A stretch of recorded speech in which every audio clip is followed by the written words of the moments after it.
Hello everybody, welcome to the second introductory Year 13 A2 video for the Pure chapter section of the A-level course. So we're going to still carry on with looking at real numbers, representatives and proof. So there's still a bit more groundwork which you could do with understanding and being taught through, I believe. There are going to be some suggested exercises at the end. At any point you can skip to those using the hyperlinks found in the video chapters along the scroll bar, where you can just flick through different sections of the video on YouTube, or you can look at the comments where I've put in descriptions of each section there as well. So let's just have a look at some warm-up questions first of all to get you in the groove. So 4 here, these are all from Year 12 content, because obviously we've not properly started the Year 13 stuff yet. So pause the video here, attempt these on your own, and when you're ready to see the solutions, press play and I'll guide you through them.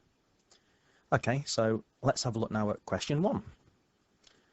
So we've got this point A with coordinates 11, 2, and point B with coordinates -1, -1. Find the gradient of A, B. So this is fairly standard. So the gradient as we move from A to B is just going to be the change in Y divided by the change in x between those 2 points. So we can pick any point we want and do one minus the other. So I'm going to go for 2 minus -1 for the change in y. And the change in x, 11 minus -1. So 2 minus -1 gives us 3, and 11 minus -1 is 11 plus 1, which is 12. Then 3 over 12 will obviously simplify to 1/4. And so the gradient of AB is 1/4. Now hence or otherwise show that the line AB has this equation. So what we can do for part B is we can invoke y equals mx plus c. Okay, we know what the gradient is. We worked that out from before. The gradient, m, is 1/4. So we can say therefore that y equals 1/4 x plus c. But we need to work out what this c is here. And what we can do here is just sub in one of the original points. So we can pick either 11, 2 or -1, -1. Entirely up to you. I'm going to go for -1, -1. So if we sub -1, -1 into this, then y here is -1, x is again -1, so -1 equals 1/4 of -1 plus c. So if we rearrange this, 1/4 times -1 is -1 1/4. So if we add 1/4 to both sides, -1 plus 1/4 becomes -3/4. So c is -3/4. So we now have that AB is y equals 1/4 x minus 3/4. But as of yet, this isn't in the correct form. We don't have any fractions in the form we need. So we can get rid of these quarters by multiplying both sides of this by 4. So multiply both sides of the equation by 4, like I say. Y times 4 gives us 4y. 1/4 times 4 is just 1, so that gives us 1x minus 3. Then if we add 3 to both sides, we get 4y plus 3 equals x.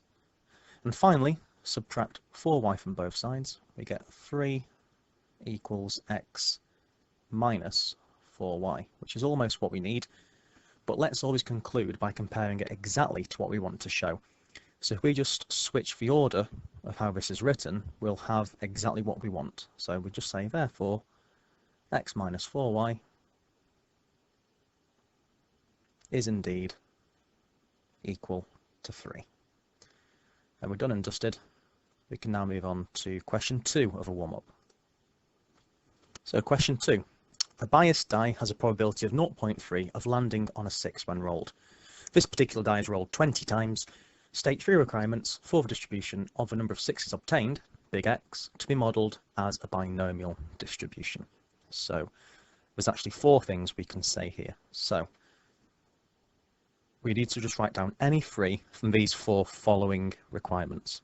So the first requirement, and these are in no particular order, is that it has to be a fixed and known number of trials. So in this case, it's going to be 20 rolls, so the number of trials is 20.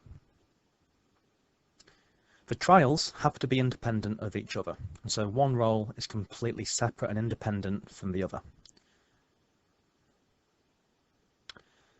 Also, if it's binomial, bi means 2, so there has to be only 2 possible outcomes ever. Typically it's win or loss, heads or tails, etc. In this case, it's either going to be a 6 or not a 6. And finally,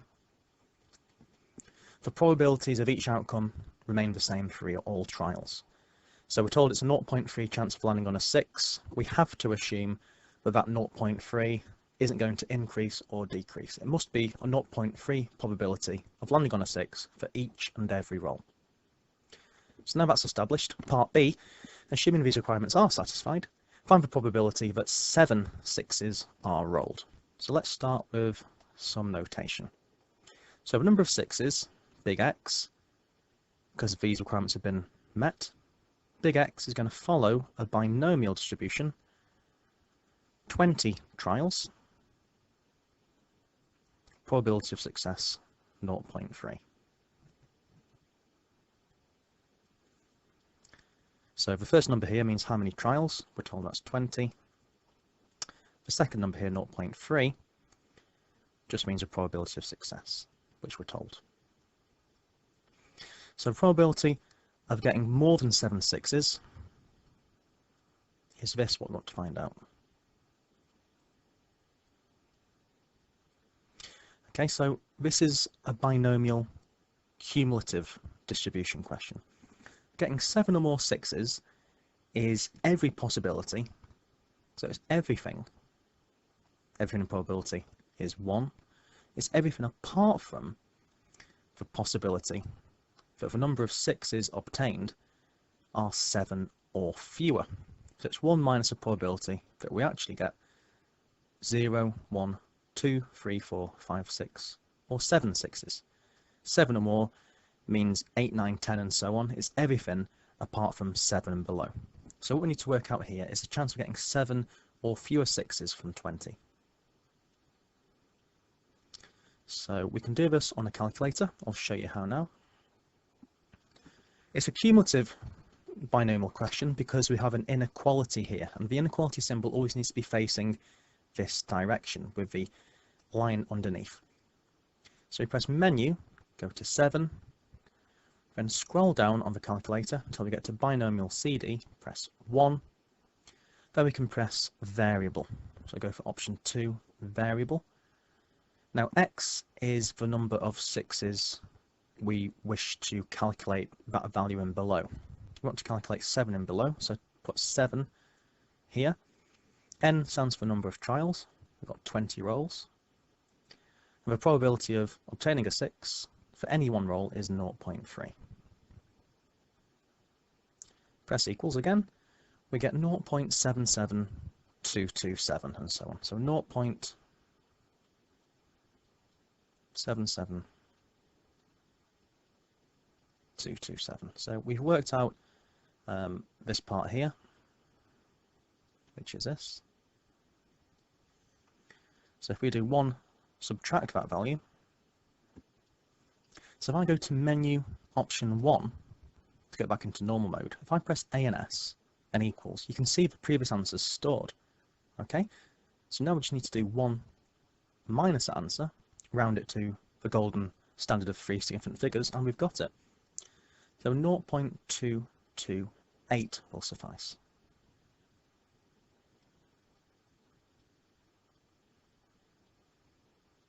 So a bit less than a quarter chance of that happening. Let's now have a look at the third one, question 3. So for question 3, we've got this curve with equation y equals x to the 5 minus 6x cubed minus 3x plus 25. Find dy by dx. This is the symbol for finding the derivative. We differentiate it. Two steps, as you need to remember.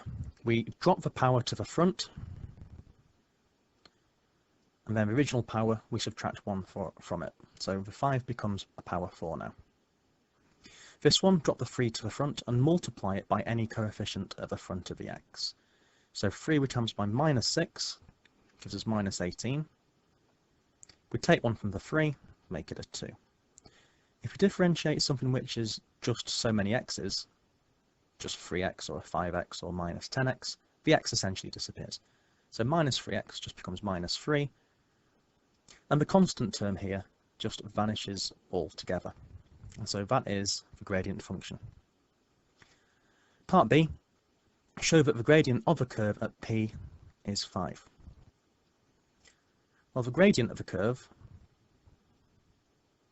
is simply dy by dx. Okay, so I'm going to find the gradient of a curve, and at P, well, x at P is 2. So to find the gradient, it's dy by dx. At a particular point at P, we can find this when x is equal to 2. So a bit of a notation here. This just means we're finding the gradient function when x is equal to 2. So all we need to do here is just substitute in x being equal to 2 into this gradient function here. So 5x to the power 4 means 5 times 2 to the power 4, because we're using x being 2, and minus 18, 2 squared, minus 3. So this is definitely a calculated job. Okay, 5 times 2 to the 4, well, that's 5 times 16, that's going to be 80. Then this one here, minus 18 times 2 squared. Well, 18 times 4, this will be, is 72. So 80 minus 72 is 8. And finally, minus 3 gives us 5.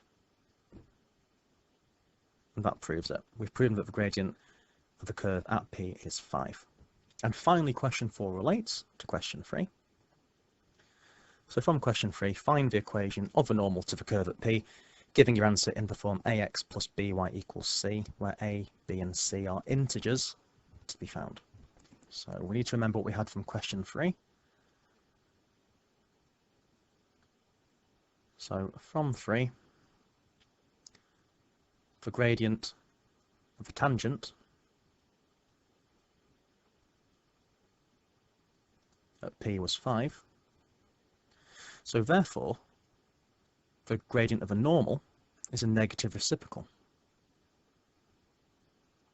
of the gradient of a tangent. The normal is always perpendicular to the tangent on the curve. The tangent just scrapes the curve at any particular point. The normal hits the curve head on. So the normal to the curve will have a gradient of minus 1 over 5. So the normal at P will have general equation y equals minus 1/5 x plus c. Just using the idea of y equals mx plus c again. So for this one now, we can sub in the coordinates of P. So P from before equals 2, 3. The point P is where x is 2 and y is 3. So y, which is 3, equals minus 1/5 of x, where x is now 2 at P, plus c. We can now rearrange this, and so c is going to be 3 plus 2/5. Minus 1/5 times 2 is minus 2/5, so we need to add 2/5 to both sides. So 3 plus 2/5, 17/5.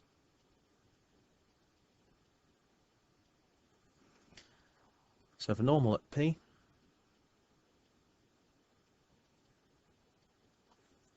is y equals minus 1/5 of an x plus 17 over 5. However, we want it in this form here, where we have only integers. Right now, we've got fractions. So what we need to do is eliminate these fractions. We can multiply both sides by 5. So if we times both sides of this equation by 5, we're going to get 5y equals minus x plus 17. Therefore, if we just add an x to both sides now, we get that x plus 5y equals 17. And we're done. So now let's get into the main bit of this session. So we're going to just kick off, dive straight in with some worked examples to build on what we talked through last time. So let's just have a look straight away at a worked example together. So natural number and integer proofs using representatives. So this first one, we need to prove this following statement. The product of an even natural number and an odd natural number is always even. So we need to use representatives for an unrelated even natural number and an odd natural number which aren't necessarily related. So let the even natural number, let that be, well, what is an even number? An even number is another way of saying it's a whole number multiplied by 2. It's a multiple of 2. So let the even natural number just be 2 lots of n, where n itself is any natural number. Now, a temptation here, a mistake it would be to say, well, the odd number, well, that can be 2n minus 1 or 2n plus 1, because an odd number is either 1 more or 1 less than an even number.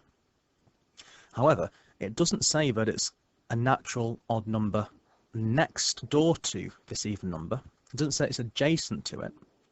So it could be millions off what 2n is. So we need a different representative here, not related to n.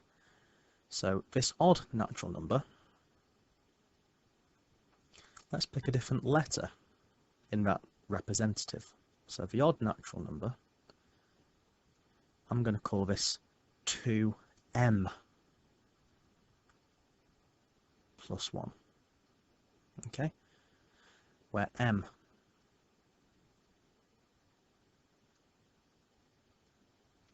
is a natural number itself. Okay? So now what we can do is we can now multiply these representatives together. So we've got an even natural number, 2n, and an odd natural number, which is 2m plus 1. In fact, what I might do here is change that plus 1 to a minus 1. Just as a change of heart, and I'll explain why. My change of heart has come about because, technically, if m is a natural number, m could be 1. 2m plus 1 would be 3, okay? So by having plus 1, I'm taking away the possibility that 1 itself could be picked. If I have 2m minus 1, then I'm picking all possibilities here. So that little tweak is probably better. I'm going to go for 2m minus 1. 1 off an even number. So next, what we need to do is to multiply these two representatives together, because product means multiply. So therefore, 2n multiplied by 2m minus 1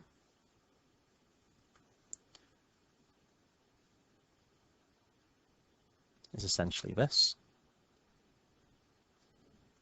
Okay, so all we need to do here is essentially expand out some simple brackets.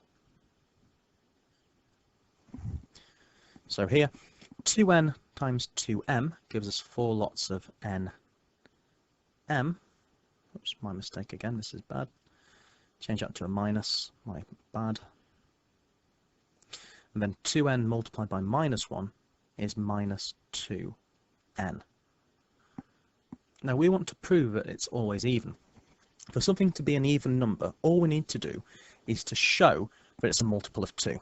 So I know we could factorise out a 2 and an n, but I'm just going to factorise out just a 2 to emphasise that it's an even product. So this is the same as 2 lots of 2nm minus 1.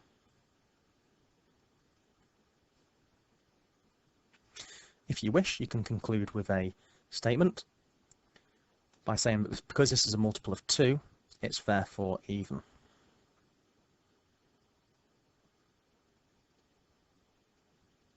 Which is even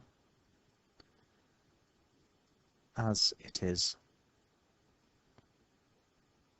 a multiple of 2.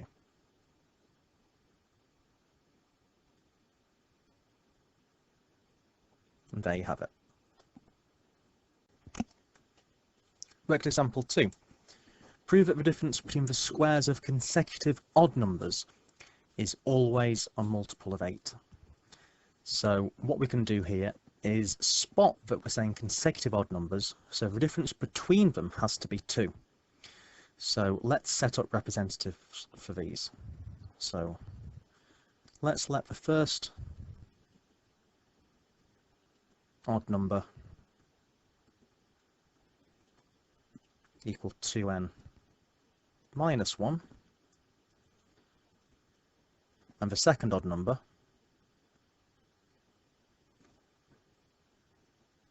which is the next one along, be 2n plus 1. And just let's make the point that n itself has to be a whole number, a natural number. So the difference between the squares of them, well, difference means subtract. To find the difference between two values, we do the larger one subtract the smaller one. So we need to square them. So therefore, the larger one will be 2n plus 1. So 2n plus 1 squared minus 2n minus 1 squared will tell us the difference between them. So this first one, 2n plus 1 all squared, well, 2n squared gives us 4n squared. When we take the product of 2n and 1 and double it, so 2n multiplied by 1 is 2n, double that gives us 4n. And finally this 1 squared is just 1. So we have that. Then we're minusing this. So again, 2n squared is again 4n squared. 2n multiplied by minus 1 is minus 2n. Double that gives us minus 4n. Then finally minus 1 multiplied by minus 1 gives us plus 1. So now, if we simplify this, 4n squared minus 4n squared, that just completely vanishes. 4n minus minus 4n gives us 8n. And 1 minus 1 gives us 0. So then we're done. And if you want to, you can conclude with a statement just clarifying that it's been proven. So we can do that if you want to. So therefore, the difference between the squares of consecutive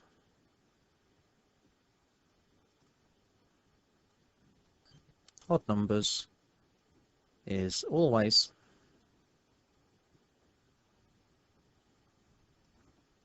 a multiple of 8.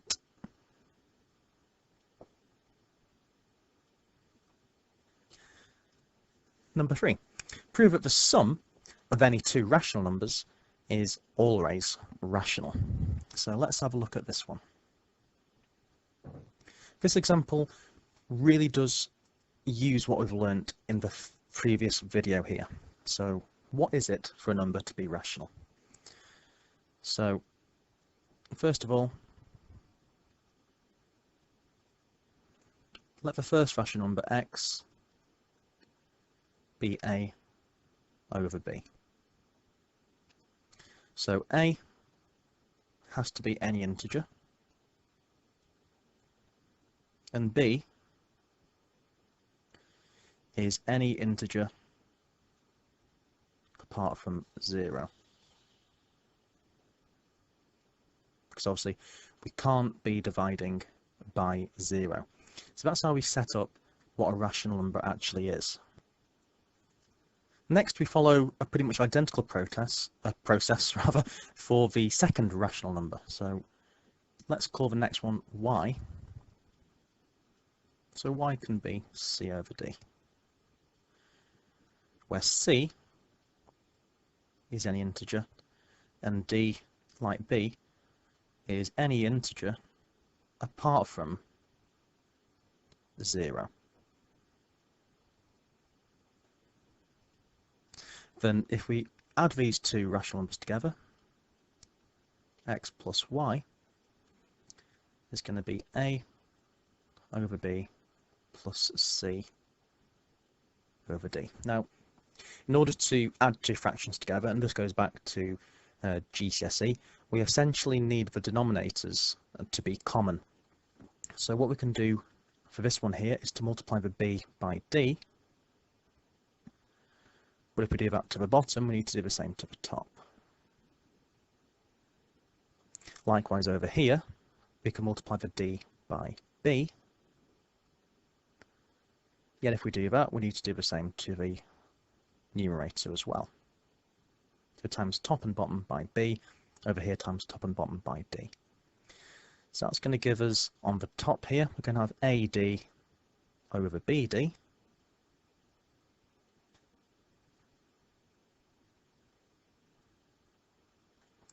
And for this one, we're going to have BD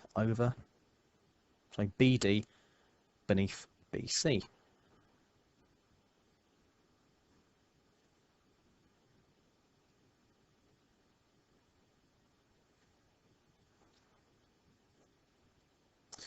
So that's going to give us, as a common denominator, AD plus BC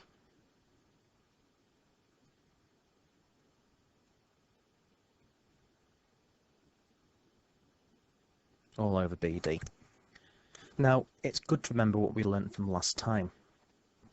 So AD plus BC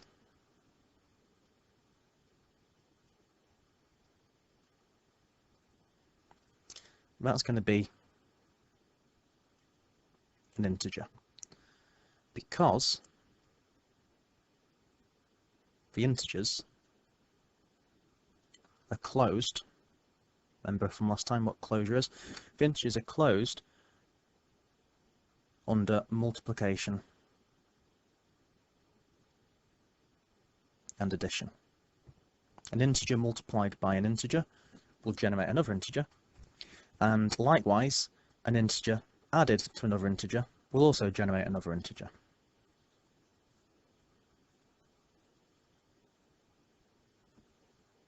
And also BD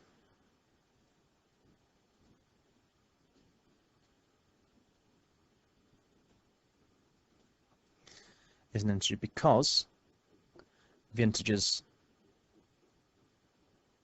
are closed under multiplication, like we mentioned before,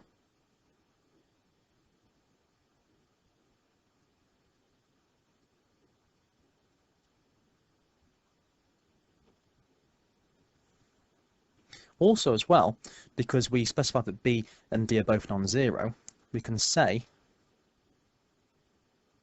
and bd is not 0, because both b and d are themselves non-zero. So now let's just think about what we've shown. So this AD plus BC over BD, AD plus BC is an integer and BD is a non-zero integer. And that is the definition of what a rational number is.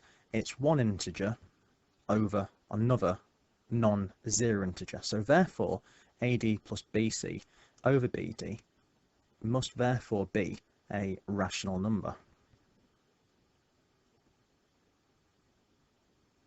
So therefore, the addition of two rationals, x and y as we've called them, will also generate another rational number.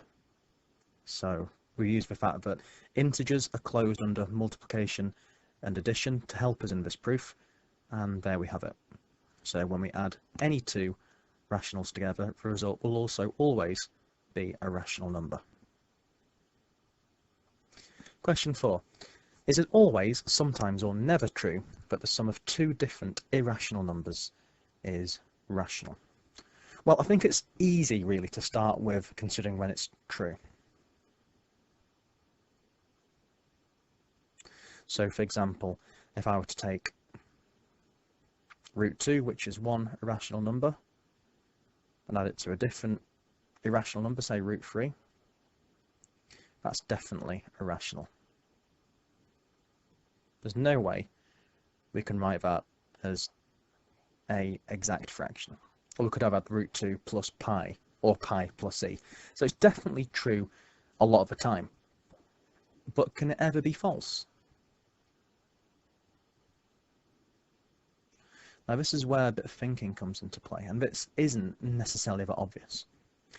But for example, let's just pick a number which has a rational and an irrational part. So for example, I'm just going to pick here, what about, for example, say 5 plus root 2? Okay, so that's a irrational number. A rational added to an irrational, we can assume that this is going to be irrational. It is, but we're not having to prove that in this case. So 5 plus root 2. But then if I add this to a different irrational number, but the trick here is I'm going to switch this sign. So 5 minus root 2. So that's one number, that's one irrational number, added to another irrational number. But if I were to do this, the irrational parts will cancel each other out, just leaving us with 2 5s, which is 10, which is obviously rational.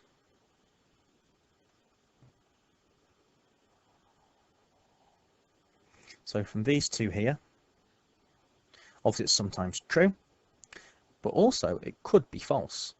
So it's not always true, it's not always false. It could be either true or false, so therefore it's sometimes true.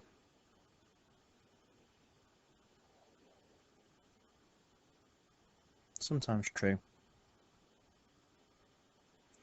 that an irrational plus an irrational will give us an irrational answer.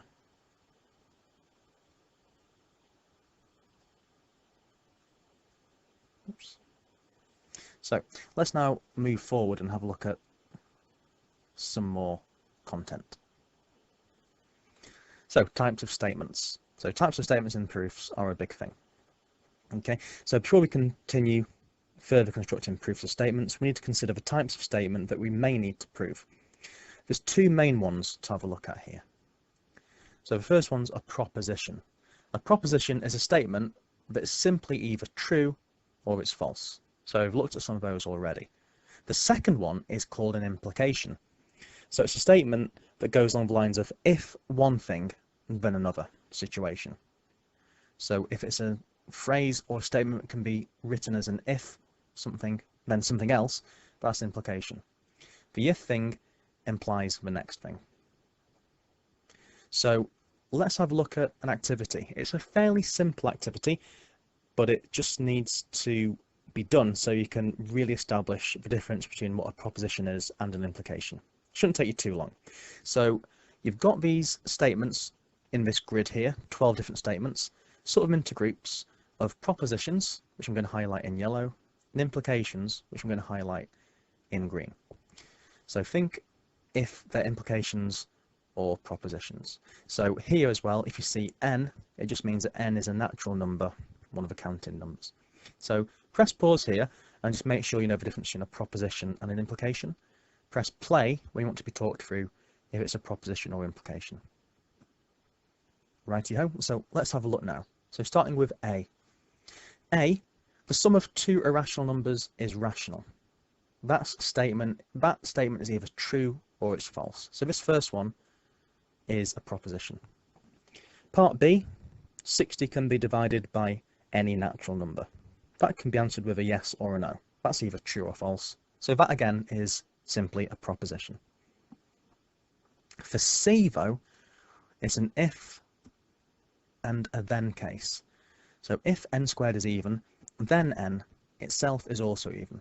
This is an implication because we're implying that if n squared is even, that will make n even 2. So this here, C, is a implication.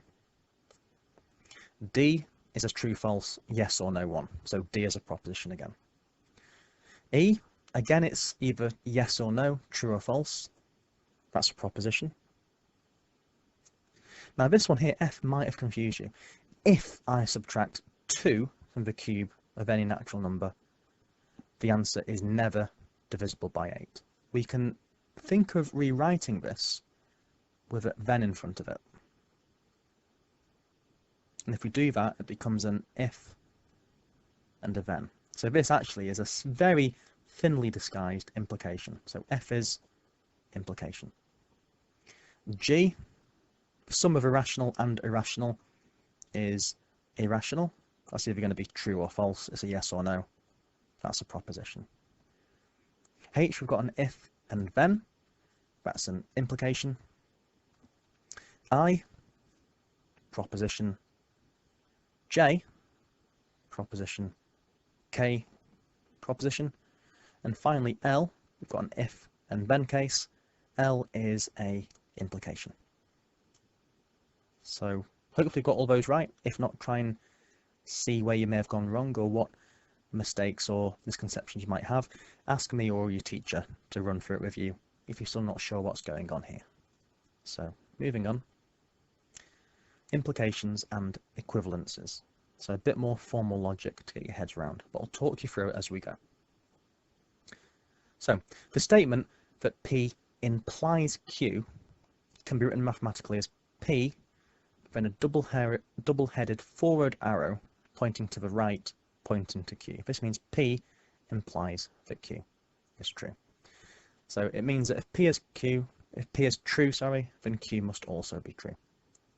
It's the same thing as saying if P, then Q. The statement P, which begins it, is the premise, and Q is the conclusion. So conclusion, if you're reading a novel or something, or a journal, conclusion goes at the end. That's how I remember it. Q is at the end, Q is a conclusion. Premise is the start. So P for premise, Q for conclusion, I suppose. No, that doesn't really work, does it? Premise, conclusion.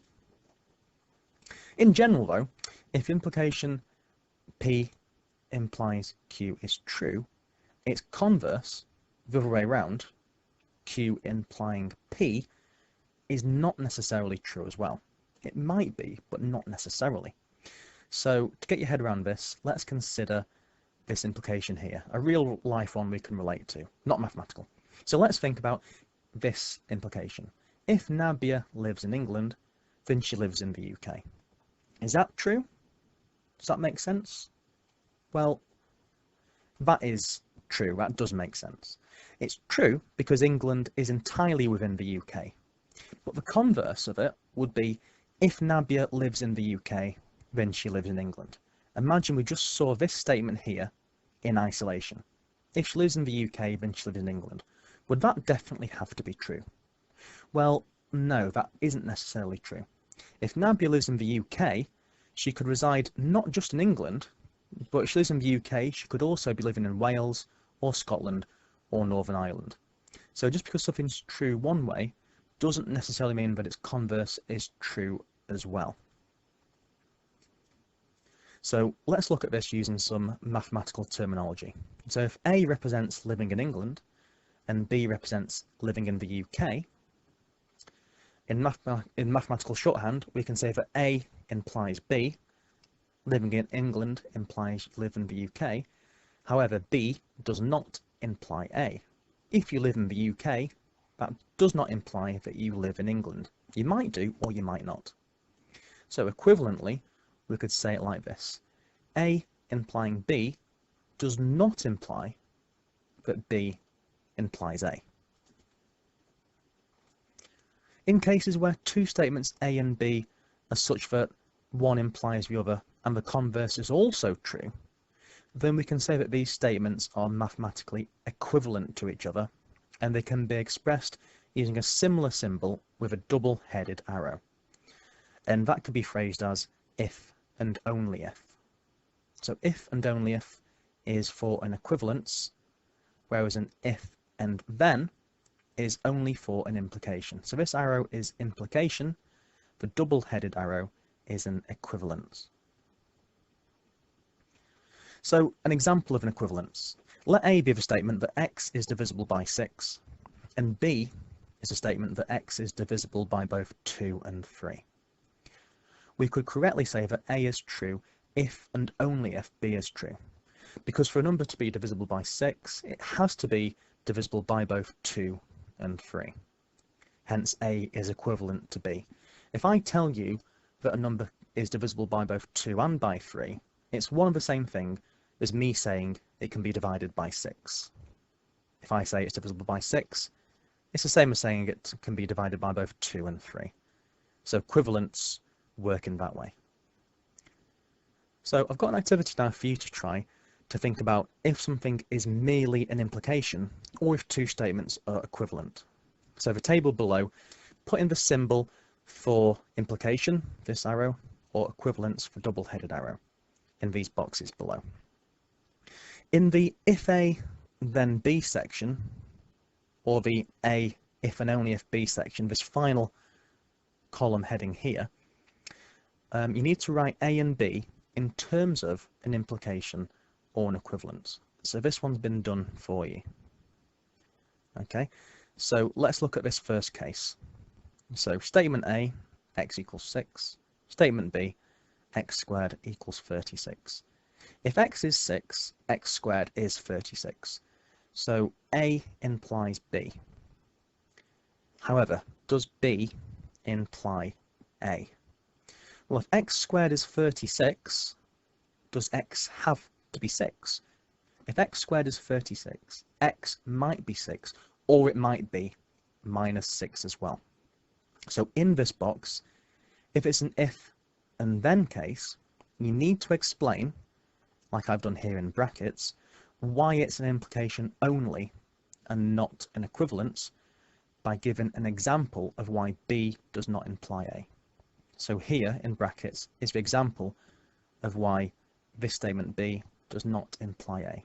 Because if x squared is 36, x may be minus 6 as well. So press pause here and try and think each one of these 1, 2, 3, 4, can't even count. If each one of these 6 remaining statements is an implication or equivalence, if it's an implication only, explain why it's not an equivalence. So pause now and try these and press play when you're ready. Okay, I'm assuming you're ready now, so let's have a look at these solutions. This first one, x cubed is minus 27 and x is minus 3. This one here is an equivalence. Those statements are equivalent. So we write this as x cubed is negative 27 if and only if x is minus 3. So that is the same as each other. A triangle is equilateral, and statement B, a triangle has 2 angles of size 60.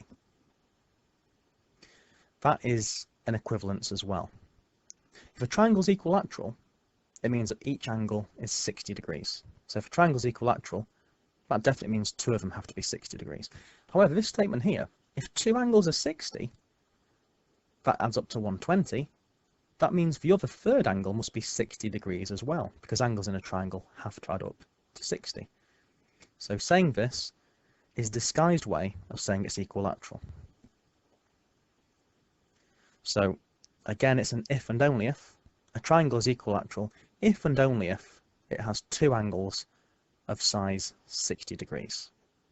If it has two angles of size 60, essentially it has to have three angles of size 60.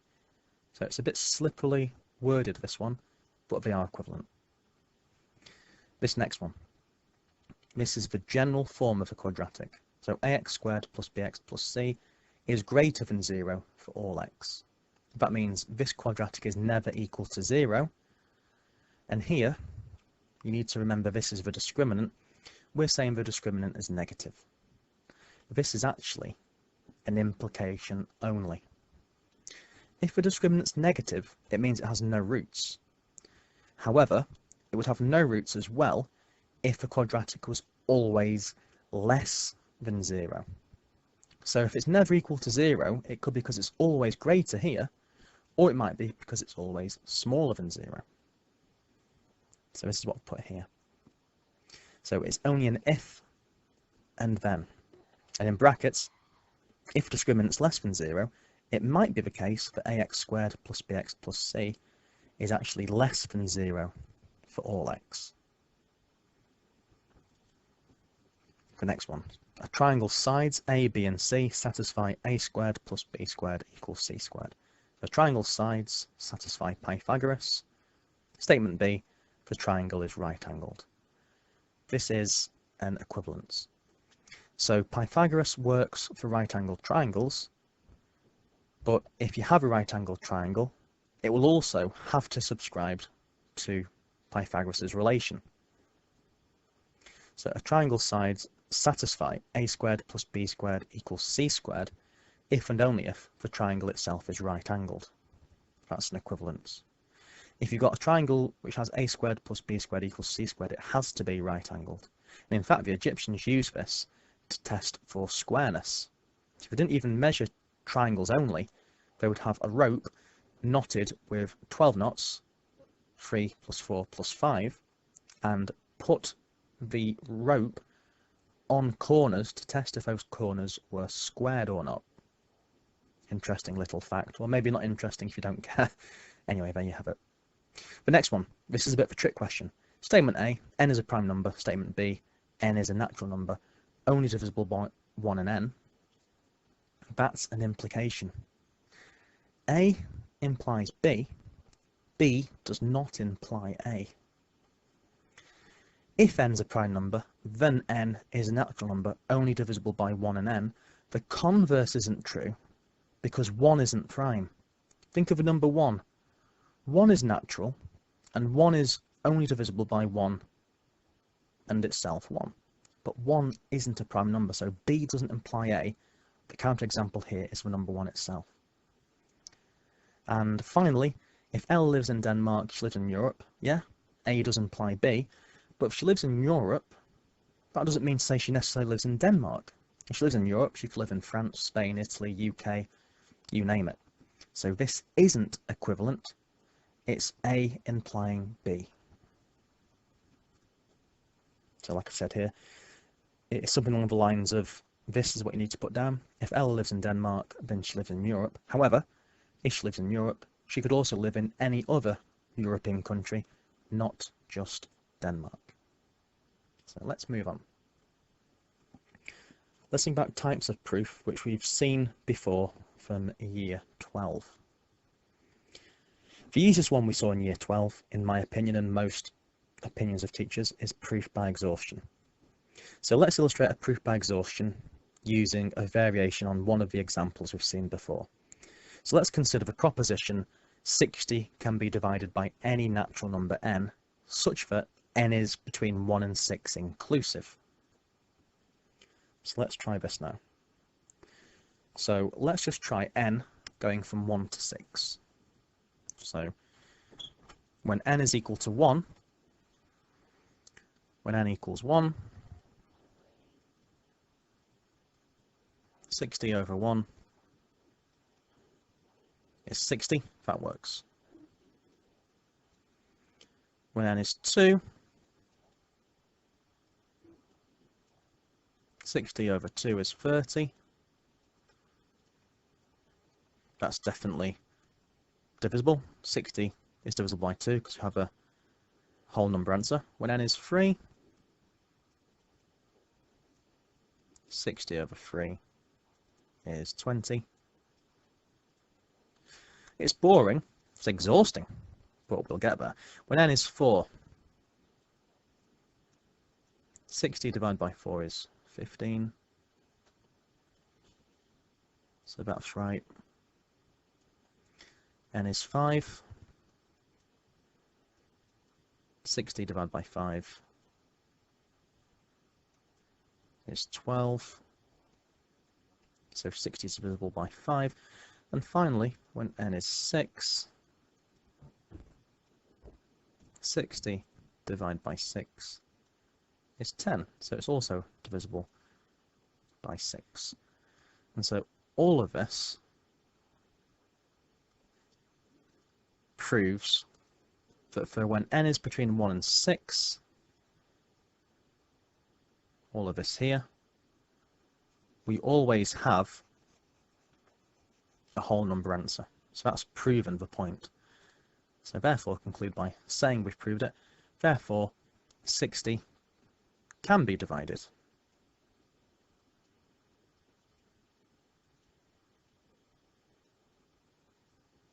by any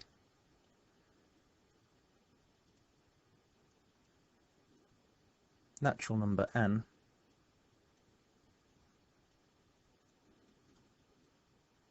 such that n is between 1 and 6. So very simple. Let's just exhaust all possibilities you're given to prove it, which we have done, and that's all we need to do. However, we know that 60 isn't divisible by just any natural number. That's just common sense, really. So how can we extend this? Well, we could remove this restriction. So if we remove a restriction from this, we can consider a more generalized proposition. So how about this proposition that 60 can be divided by any natural number? So it extends the argument to a set of all natural numbers, which is an infinite set. So it automatically rules out using a proof by exhaustion because we can't test an infinite amount of numbers. We don't have an infinite amount of time in our lives. Instead, we should ask ourselves the following questions. So is this proposition true or false? Usually it's going to be given to you. 60 can be divided by any natural number, so we can deduce fairly obviously this is going to be false. This proposition's false. So the second question. If it's true, can you generalize the cases using representatives? So in this case, that question doesn't apply because you know this is going to be false. The third question, if it is false, which it is, can you prove it's false by using a counterexample? So all we need to do to disprove this is to give a counterexample to show that this is a nonsense statement. And this is therefore called a disproof by counterexample. So let's try that now. So next up, disprove by counterexample of the proposition 60 can be divided by any natural number. So 60 divided by 7, for example. 60 over 7. So that's how many times does 7 go into 60? Bit of arithmetic. So 7's into 60 goes 8 times, with 4 left over. Check on your calculator if you want to. So 60 divided by 7. Get 60 over 7. Shift this button, 8 and 4/7. So what you could do now here, you could leave it like that, or if you want to be fancy, you can say here that this is not a member of a natural. So we don't have a whole number answer, so therefore 60 does not divide by 7. Yet 7 is a natural number. So therefore 60 is not divisible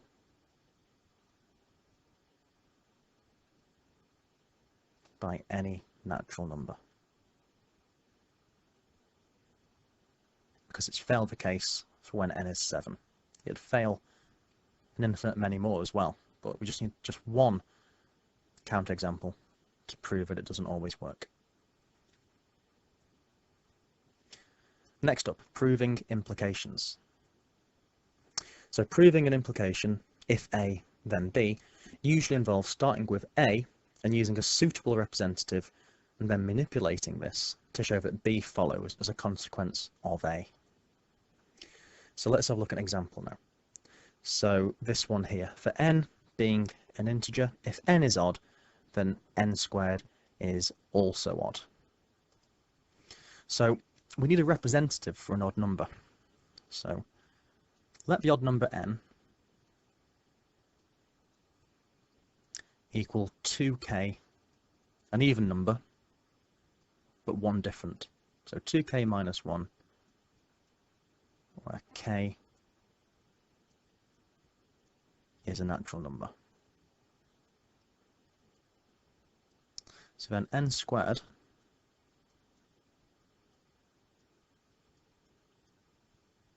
will be 2k minus 1 squared.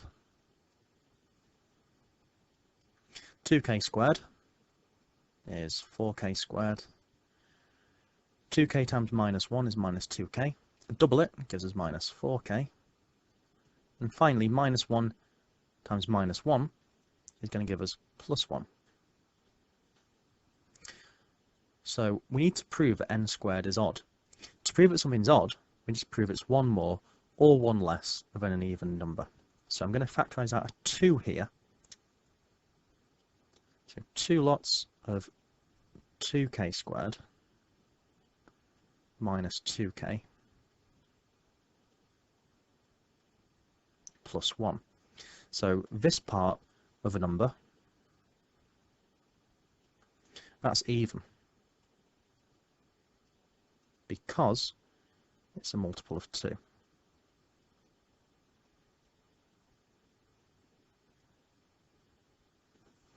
So I've got a multiple of 2, but one more than a multiple of 2. One more than a multiple of 2 is always going to be an odd number. So therefore, if n is odd, n squared is also odd.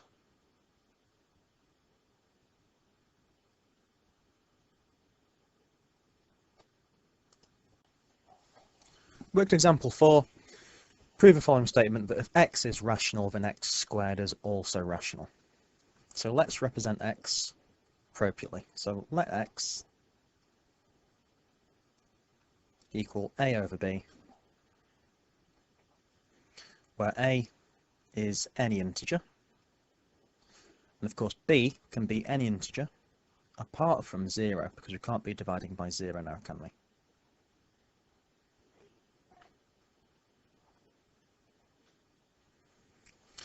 So if x is rational, a over b, then x squared can be a over b squared, which is just a squared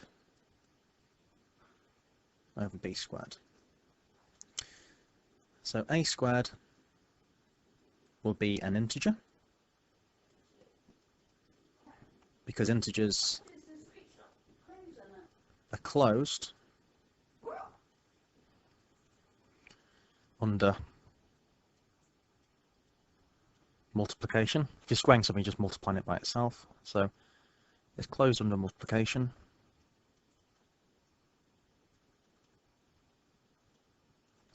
And also,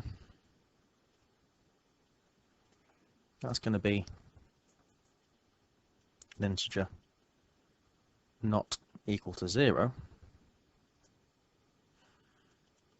because z, like we said before, z's closed under multiplication. But also, we said that b wasn't allowed to be 0. So a squared is an integer, b squared is an integer not being equal to 0, and so this satisfies the definitions to be a rational number. So therefore, if x is rational,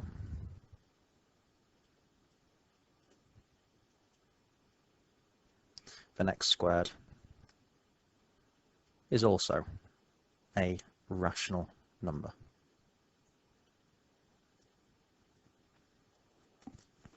The big thing is going to be looking at proofs by contradiction. We're going to do this in the next video, the next lesson. So this is the big thing for proof for the second year of A-level.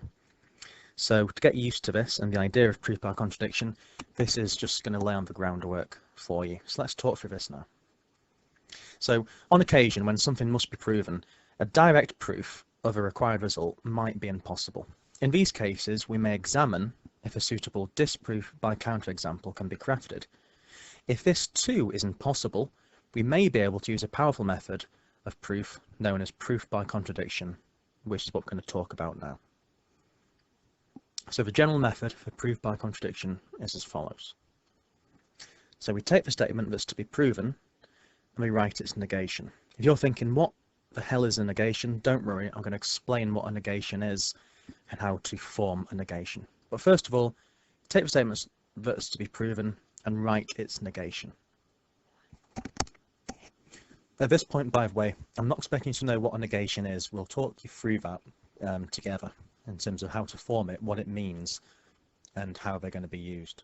So after writing its negation, the next thing we need to do is we attempt to prove a negation using deductive logic, and we end up with some sort of contradiction or some absolutely ridiculous, absurd conclusion.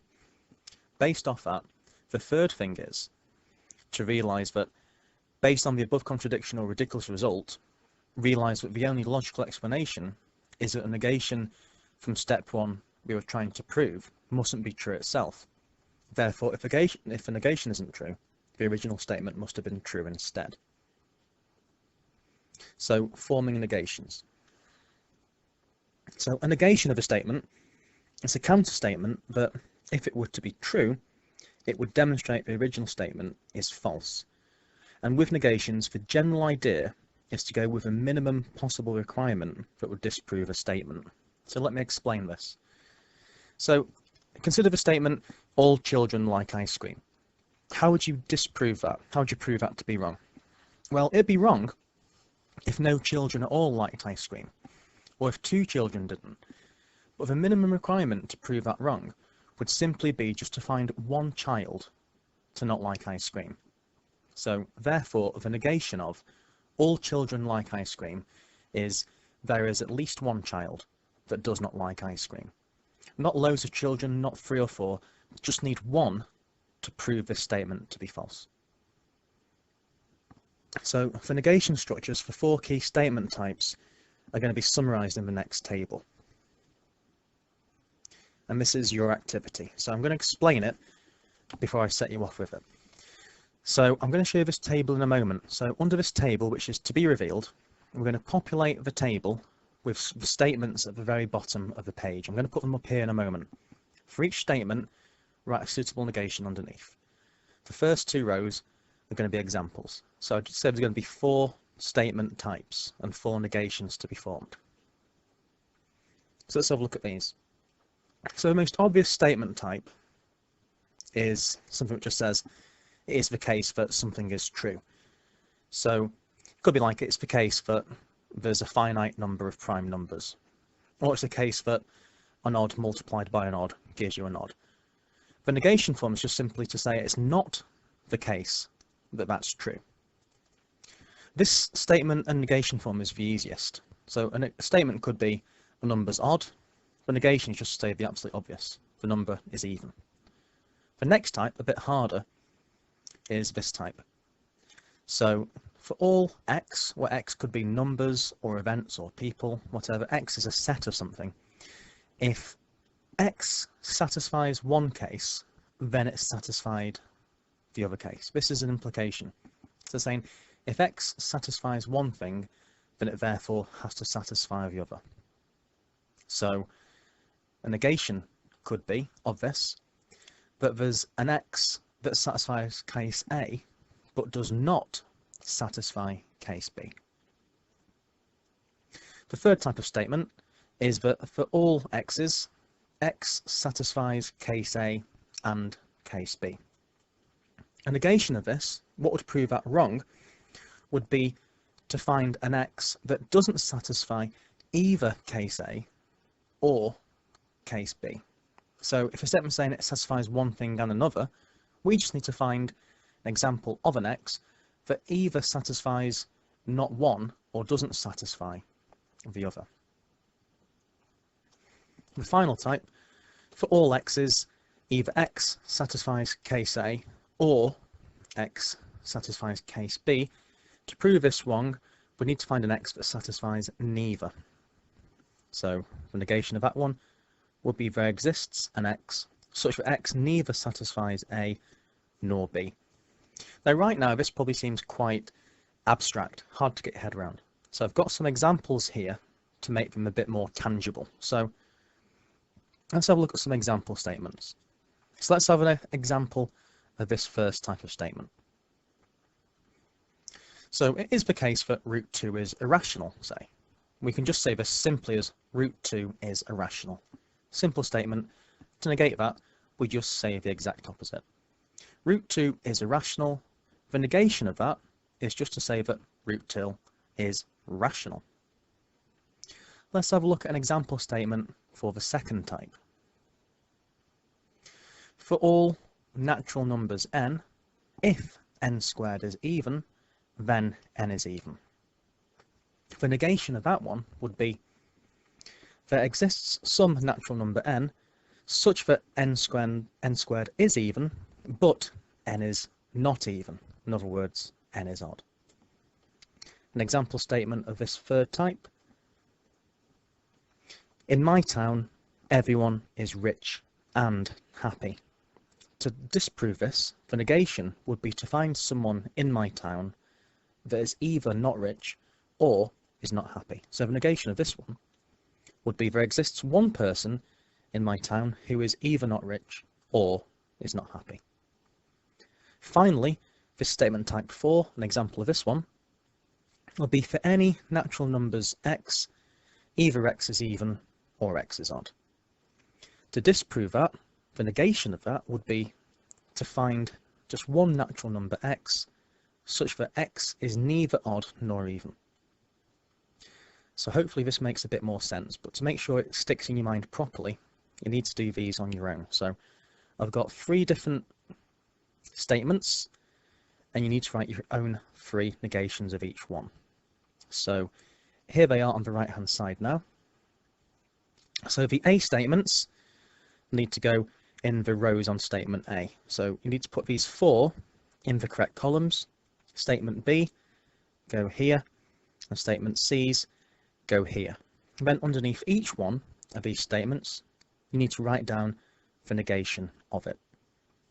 So pause the video now and be thinking which column each of these A, B, and C statements goes in, and then after that, have a go at forming your own negations of each one of these 12 statements, type A, type B, type C.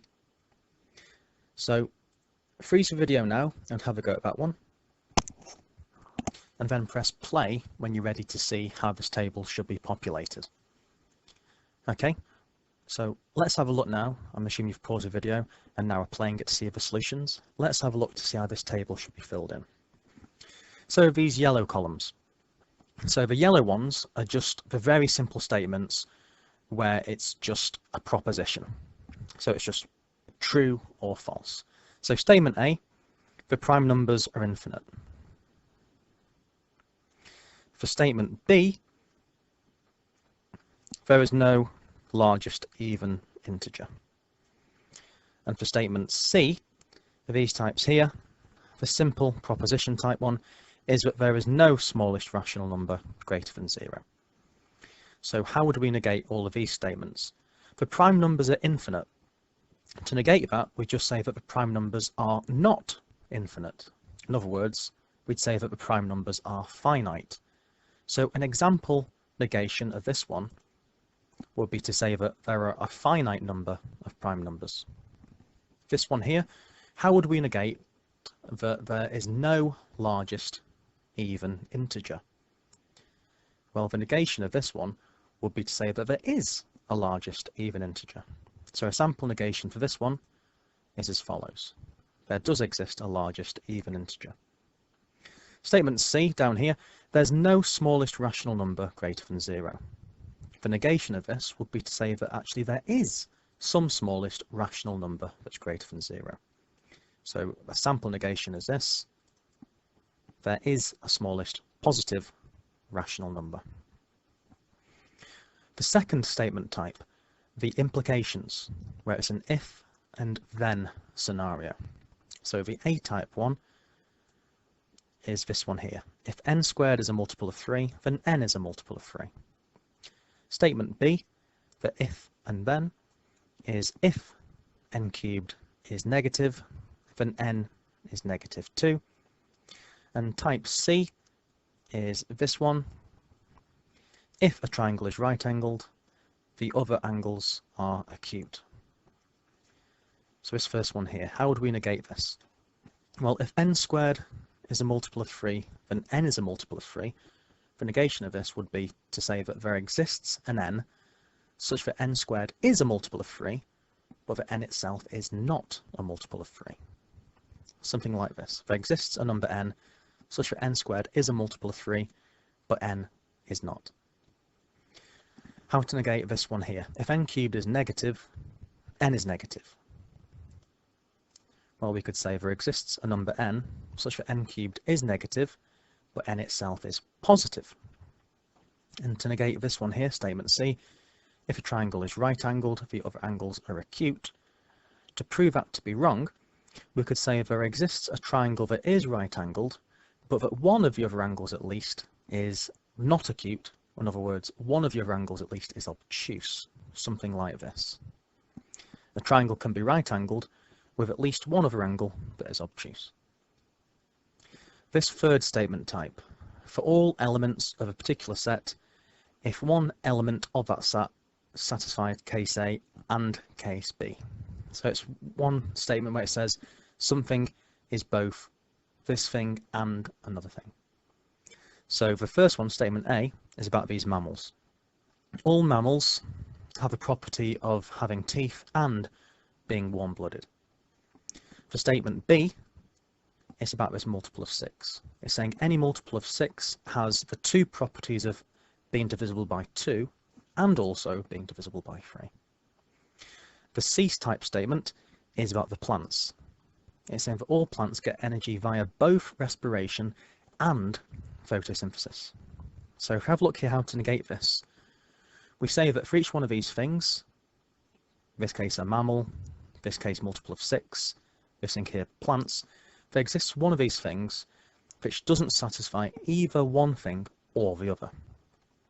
So to negate the fact that all mammals have teeth and are warm-blooded, to prove this to be false, we'd need to find just one mammal in the world that either doesn't have teeth or is cold-blooded. Hence the negation of this one is that there exists a mammal that either has no teeth or is cold-blooded. To prove this to be false, which by the way we can't, but the idea isn't to prove them to be false, the idea is to form the negation. To prove that any multiple of 6 is divisible by 2 and by 3, to prove that to be false, we just need to find some multiple of 6 that is either not divisible by 2 or is not divisible by 3. So that's that example negation. If there exists a multiple of 6 that's either indivisible by 2 or 3. And finally, to disprove this statement, all plants get energy via respiration and photosynthesis, we would have to find one plant. If there exists a plant that either gets no energy from respiration or it gets no energy from photosynthesis. If we could find a plant that either gets no energy from respiration or from photosynthesis, that would disprove this statement. So that's its negation. Finally, just whatever's left, we'll fill in. So this one here, the statement where some element either satisfies one thing or another, Two straight lines either meet once or not at all is one of those statement types. The negation of this would be to find a pair of straight lines that meet not once or 0 times, but something else, in other words, 2 or more times. So to negate this, we'd need to find a pair of straight lines that intersect twice or more. This one here, statement B, for all real numbers, either x is rational or irrational. To disprove this, we'd have to find a number that's neither rational nor irrational, which is obviously impossible. But the idea, like I've said, is just to form the negations. And statement C, a quadrilateral with equal angles is either a square or a rectangle. To disprove that, to negate it, we'd need to find a quadrilateral with all angles equal, but that is neither a square nor a rectangle. So that's all for the groundwork. It's now over to you to try some of these questions yourselves. So here are the questions. So if you've not got a printout of these, freeze the video now and try each one of these 8 questions. The challenge one is, well, as you can probably guess, a bit more of a challenge. I'll explain that, as I will all of the other ones as well. Press play when you're ready to see the solutions to each of these questions from 1 to 8. Okay, so when you're ready, press play, and then I'll talk you through each of these in turn. Question 1. Prove that the square of any integer is either a multiple of 3 or one more than a multiple of 3. So the clue here is given by this idea of multiples of 3 or non-multiples of 3. So we can now form algebraic representatives based on these. So we can try the integers as being multiples of 3 and also non-multiples of 3. So we can say if the number can be 3k, where k is a natural number, that is where the integer is a multiple of 3. We can also have it where n is one more than a multiple of 3. In other words, if you divide n by 3, have a remainder of 1. Or you could have it where n is an integer which is 2 more than a multiple of 3. Now we stop. We don't say 3 more than a multiple of 3, because if you have a multiple of 3 and add 3 to it, that as well will be a multiple of 3. For example, 9 plus 3 is 12, which is a multiple of 3. And so the number line can be partitioned into multiples of 3, numbers of a type 3k, and then numbers which are either 1 more or 2 more than numbers of 3. So this is how you partition the number line into multiples of 3 and non-multiples of 3, rather than, for example, multiples of 2 and non-multiples of 2, which are just odds and evens. So the first case is the easiest. So if n equals 3k, then n squared will be 3k squared. 3 times 3 is 9. K times k is k squared. And this is obviously divisible by 3. So you can factorize out a 3. So that's clearly a multiple of 3.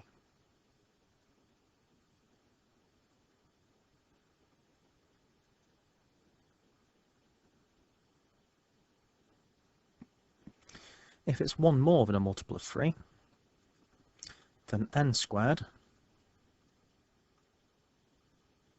will be 3k plus 1 all squared. 3k squared is 9k squared. 3k times 1 is 3k, double it, gives us 6k. Then 1 squared is just plus 1. Now this bit here, 9 and 6 are both multiples of 3. So we can factorize out a 3 from these bits. So we get a 3, then 3k squared plus 2k So that's a multiple of 3, but we still have that plus 1 left. So this is going to be 1 more.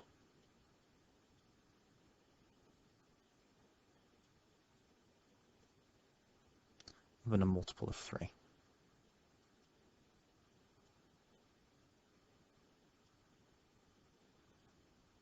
Whereas here, if our integer is 2 more than a multiple of 3, then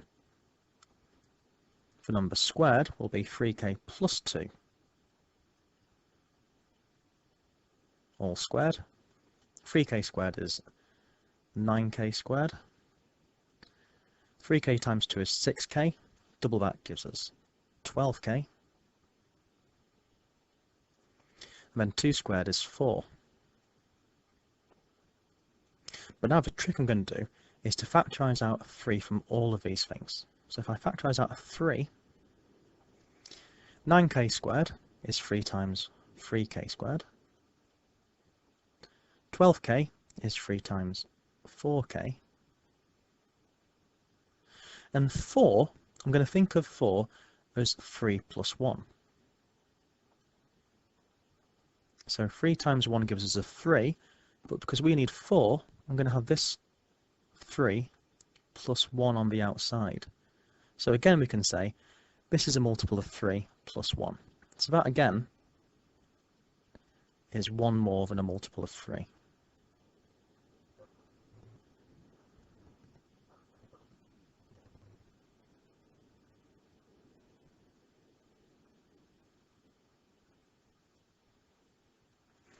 So from all of these 3 cases, case 1, case 2 and case 3, we can therefore correctly conclude that therefore the square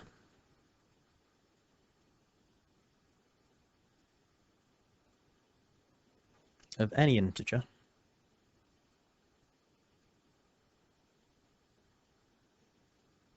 is either going to be a multiple of 3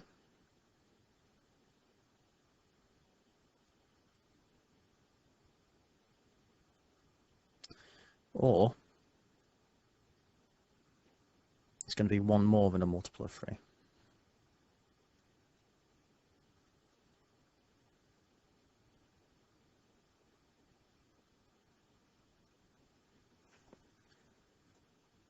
Question 2. Prove that if n is odd, then n squared is always 1 more than a multiple of 4. So it's saying here that n is odd. Okay, so let n be some even number, but 1 less. So I'm going to say k is some natural number, some whole number, and n is basically just 1 less than that. This is a representative for any odd number.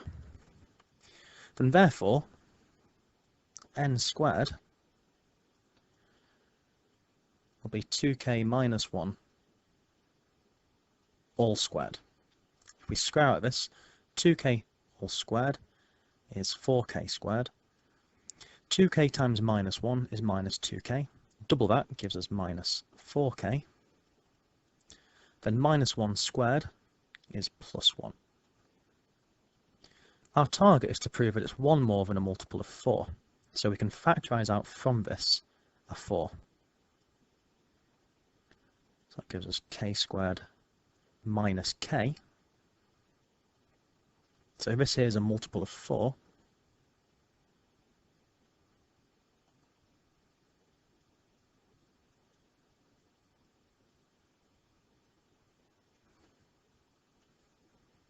And plus 1. So therefore we've proven it. So therefore you may as well go back to the original statement and write it down. So therefore, if n is odd, n squared is always going to be 1 more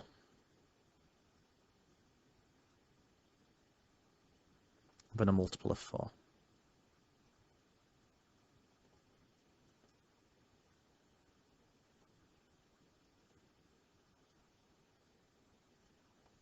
Question 3. Prove that if n is an integer and not a multiple of 3, then n squared itself is not a multiple of 3. So let's just consider this. If it's not a multiple of 3, what we're going to have here is two cases. So case 1, if it's not a multiple of 3, n is going to leave a remainder of 1 when it's divided by 3.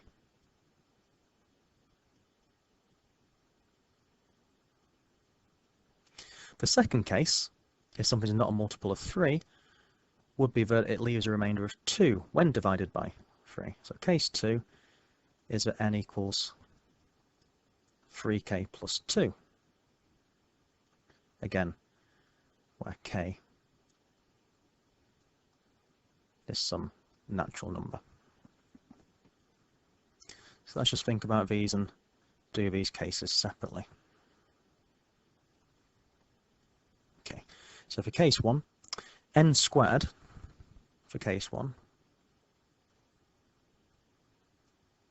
n squared is going to be 3k plus 1 squared. That's going to be 9k squared plus 6k plus 1. Now this is very similar to question 1, in fact. So we can factorise out a 3 from here. So proving that it's going to be a non-multiple of 3. 3 lots of 3k squared plus 2k. That would be a multiple of 3. But then plus 1 means it's a non-multiple of 3.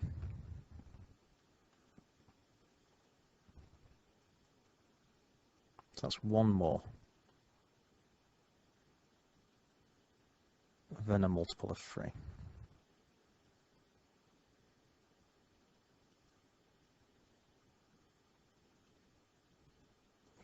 Whereas for case 2, if n were of the type 3k plus 2, then n squared would be 3k plus 2 all squared, which would give us 9k squared plus 12k plus 4, which we can factorise out a 3 from. So this gives us 3k squared.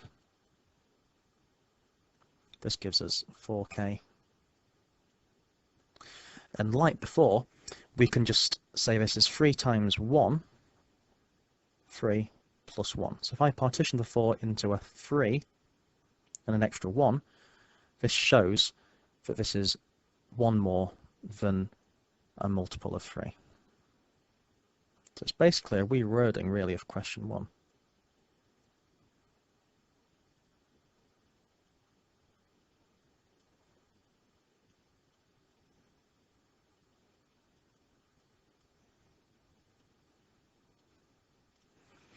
So therefore we can conclude by saying therefore if n is not a multiple of 3,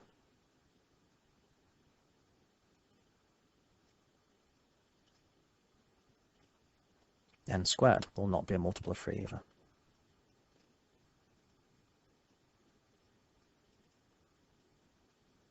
Oops. Mess that up. Multiple of 3.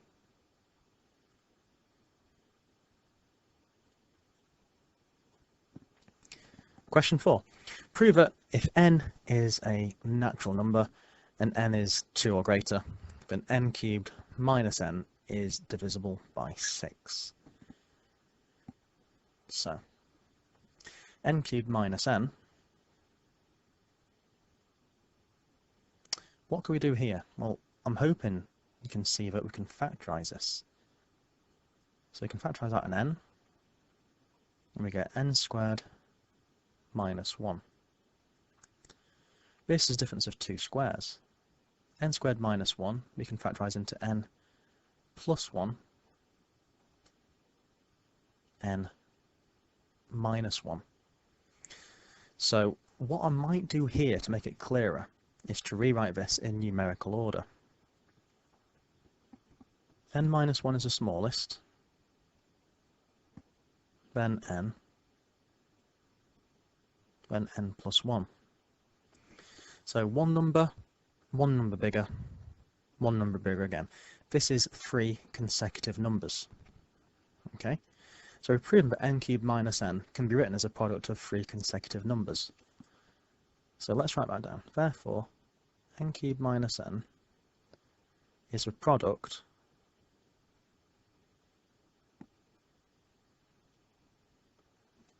of 3 consecutive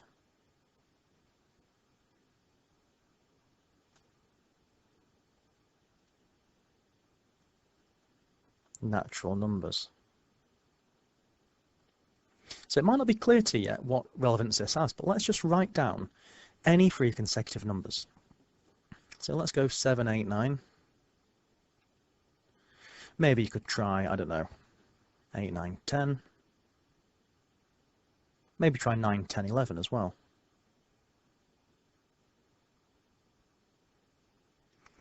Well, think about these numbers here. For something to be divisible by 6, because 6 is 2 times 3, a number has to be divisible by 2 and by 3. So the product of these numbers here, you've got here a multiple of 2, in this case it's an 8, over here it's an 8 and a 10 as well, down here it's just for 10. You also need a multiple of 3, so here 9, down here 9, and this one as well would have been 9. The point I'm making is, if you have 3 consecutive numbers, you've got to have a multiple of 2 and a multiple of 3. So therefore, we can say that this is a product of 3 consecutive natural numbers,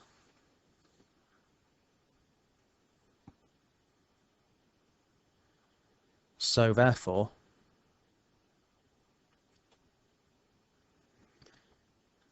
as a product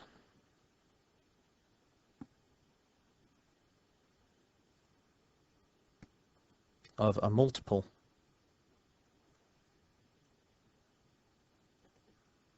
of 2 and a multiple of 3.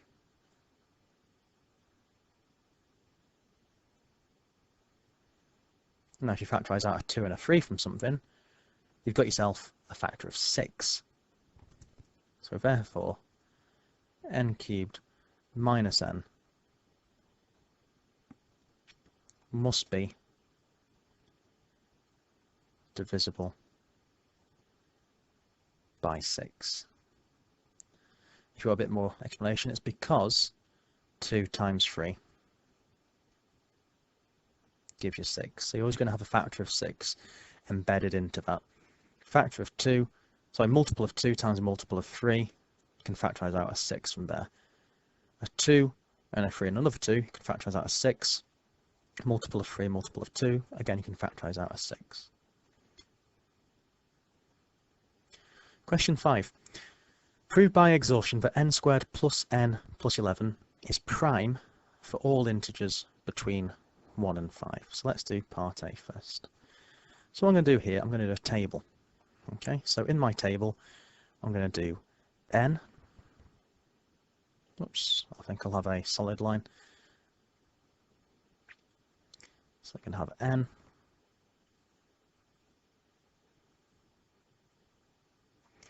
Then for each n, I'm going to think about what n squared plus n plus 11 is. Then after that, I'm going to think, is it prime or not?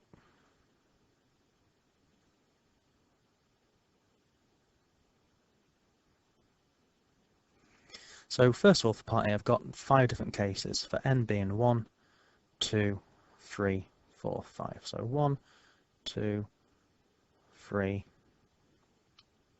4, 5.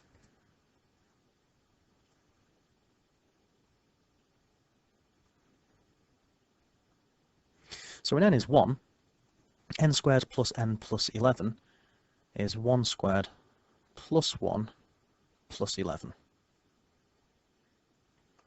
So 1 plus 1 plus 11 is 13. 13, of course, is prime.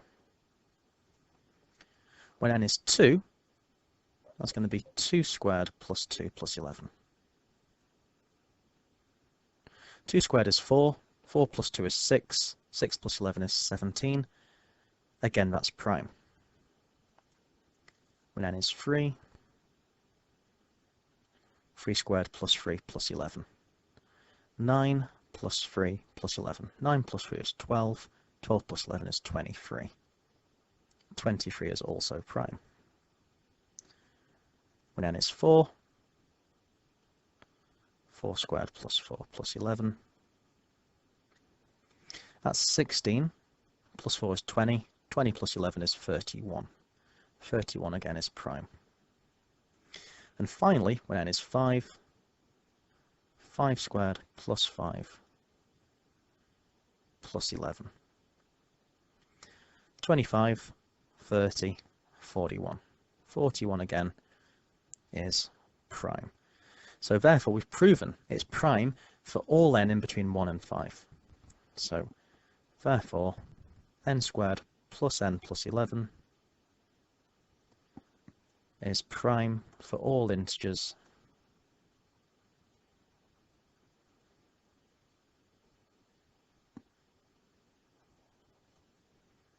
in between 1 and 5 inclusive. Now for part B, we need to prove it's not the case for all values of n. We've proven it true for n being 1, 2, 3, 4, 5. How about when n is 6?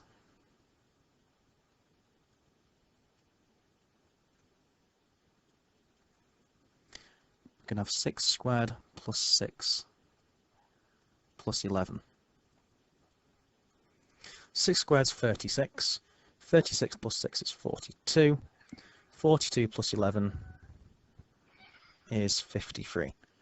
But 53 is prime.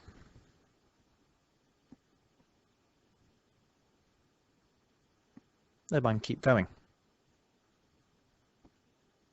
When n is 7, how about that one? 7 squared plus 7 plus 11. What does that give us? Well, 7 squared plus 7 plus 11, that gives us 67. So your calculator, don't know if you know this in GCSE, but you can check if it's prime a number by pressing Shift Fact. So press 67 equals Shift Fact, the number doesn't change. That's still prime. But fear not, just keep going. How about when n is 8? That gives us 8 squared plus 8 plus 11.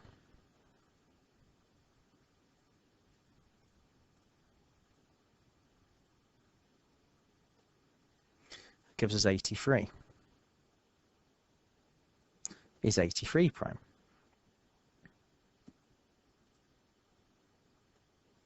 Shift Fact. Yes, it is. So we're not having much luck here. But you know what? Don't give up. We've tried quite a few. We've tried 6, we've tried 7, we've tried 8. I wonder what would happen if we tried 9.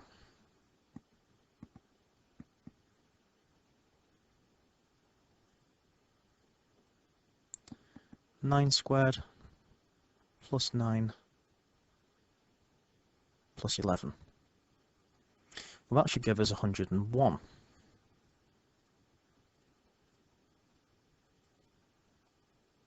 Shift Fact. It's not liking it, is it? Maybe it's always going to be prime forever.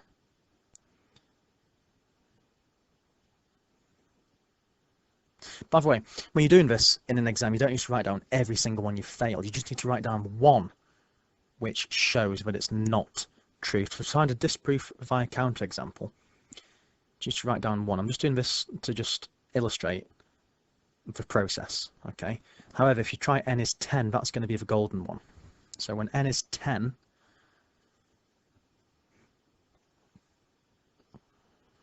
this isn't going to work.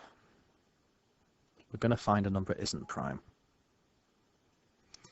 So 10 squared plus 10 plus 11, that's going to give us 121. And that's going to equal 11 times 11. So in other words, that therefore is not prime.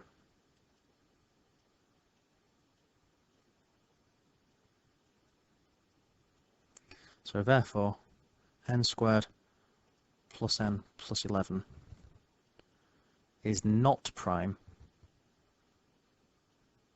for all natural numbers. It's failed the test when n is 10. It has failed for others as well.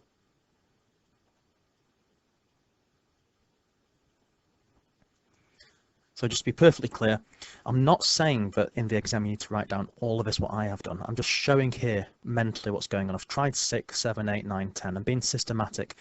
The only thing you'd need to show to the examiner in the exam is this bit at the bottom, okay? The stuff I wrote down before that is just what you can do roughly and very quickly on your calculator. I'm just showing what's above here in terms of illustrating the process for you. All you need to write down is what I'm highlighting here in this yellow. Question 6. Select from below the statement that is the negation of all multiples of 7 are odd. What I said earlier about negations is you just don't need to go for the minimum requirement. So all you need to do for this one, to negate the idea that all multiples are odd, is just to find just one multiple of 7 that is not odd. In other words, find just one multiple of 7 that's even. So this negation here would be C. Question 7. Write down the negation of each of the below statements. Negation of A. All rich people own multiple houses. You just need to find one rich person that does not own multiple houses. Multiple means 2 or more. So you just need to find one rich person that owns only one or none. So that's an example negation. There's at least one rich person that owns 1 or no houses. To negate B, there's no prime numbers between 100 billion and 101 billion. All we need to do is to find just one prime number between 100 billion and 101 billion. So here's an example negation for that one. There's at least one prime number between 100 billion and 101 billion. Part C. If A, B and C are primes, then the number A, B, C plus 1 is also prime. To negate that one, we'd have something like this.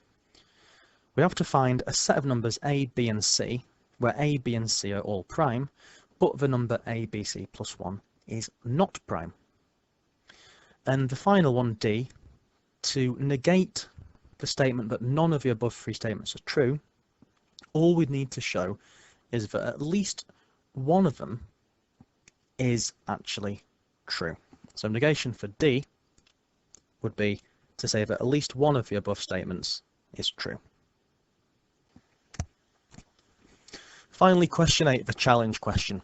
So just to be clear, I don't think this can ever be a question which could be asked in an exam, because to write down an answer or a proof to this is incredibly hard in itself. So this is like an informal question, but a really good one to think about. So it goes, prove algebraically that if any 3-digit natural number which has consecutive digits, for example 4, 5, 6 or 7, 8, 9, something like that, if it's added to the 3-digit number formed by reversing its digits, then the result of that will always be a multiple of 222. So for example, 789 plus 987, which equals 1776, and that's 8 multiplied by 222. It's the 8th multiple of 222. So before we begin, let's just think about how the number system works. I'm talking here about hundreds, tens and units. So just consider.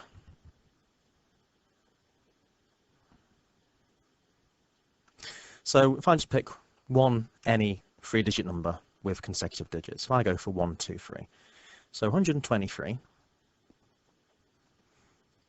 that equals 100, obviously. The 2 is the tens, so that's 2 times 10, which is 20, plus 3. So what this is it's 1, it's this digit here multiplied by 100, because this digit here represents 100, hundreds, so it's 1 times 100. In fact, I'll do that the other way around, sorry.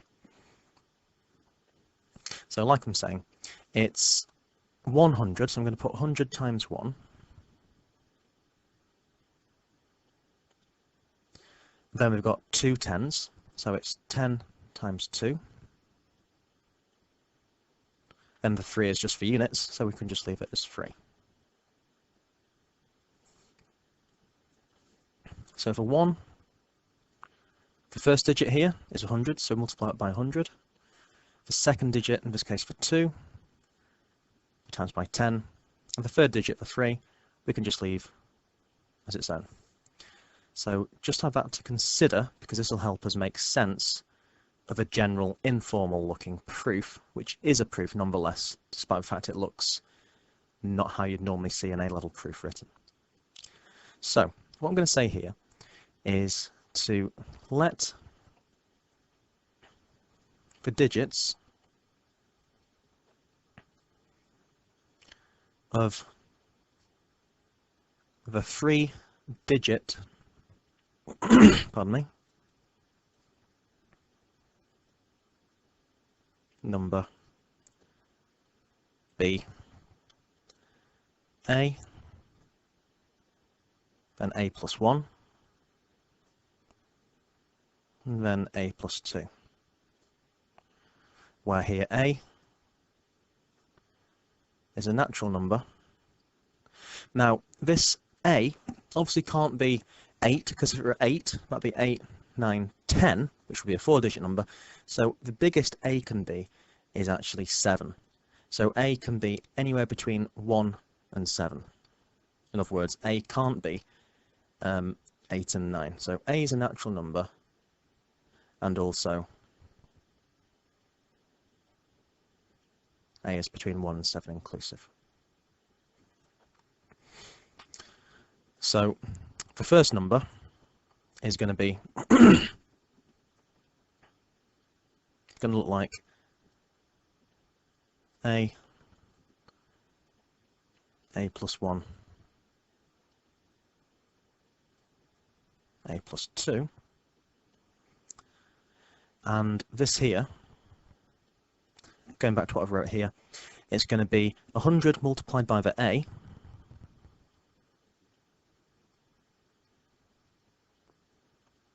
and this here is the tens column, so that's going to be 10 times A plus 1, then just plus the A plus 2 on its own. But what we're doing here is we're adding this to the number formed when we reverse the digits. So if we take this 3-digit number, A plus 1, A plus 2, this is an algebraic way of writing a 3-digit number where all the digits are consecutive. If I reverse this and add it to the original, A plus 2 would be the first digit,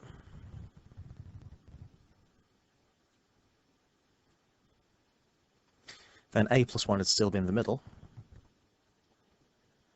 and the first digit of the first number will be the last digit of the second.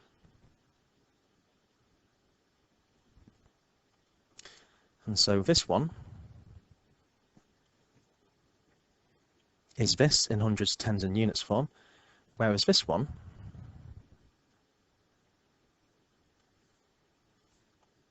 will be 100 lots of A plus 2 now, plus 10 lots of A plus 1, and finally just plus 1 lot of A. So if I now expand all this out and simplify, this one here, 100 times A is obviously just 100A, 10 times A is 10A, 10 times 1 is 10, plus A plus 2, and this one here, if I expand 100 times A plus 2, that'll give me another 100A. 100 times 2 is 200, 10 times A is 10A, 10 times 1 is 10, and finally just an A on its own. Now, if we collect these terms and simplify, let's look at how many a's we have. 100 plus 10a, 110a, plus an extra a, that's 111a. Add an extra 100, that's 211a. Add an extra 10, 221a. Add an extra a, that gives us 222a. And finally, just for units, 10 plus 2 is 12, plus 200 is 212, and plus 10 gives us 222.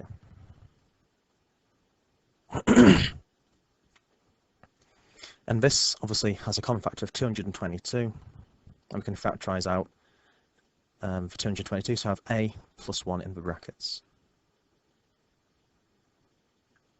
So if we take the digits and reverse them and add them to the original number, the result will be 222 times a plus 1, which is the middle digit. So you can see here it works. The middle digit here was 8, and we do have 222 multiplied by 8, because 8 was a middle digit of each one of these. So I can just conclude here by saying this is a multiple of 2. So a multiple of 222.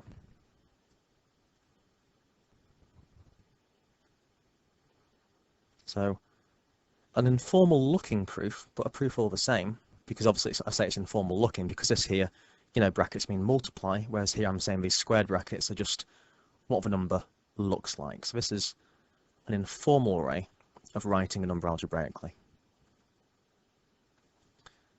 And that's it. So it just shows the power of proof there.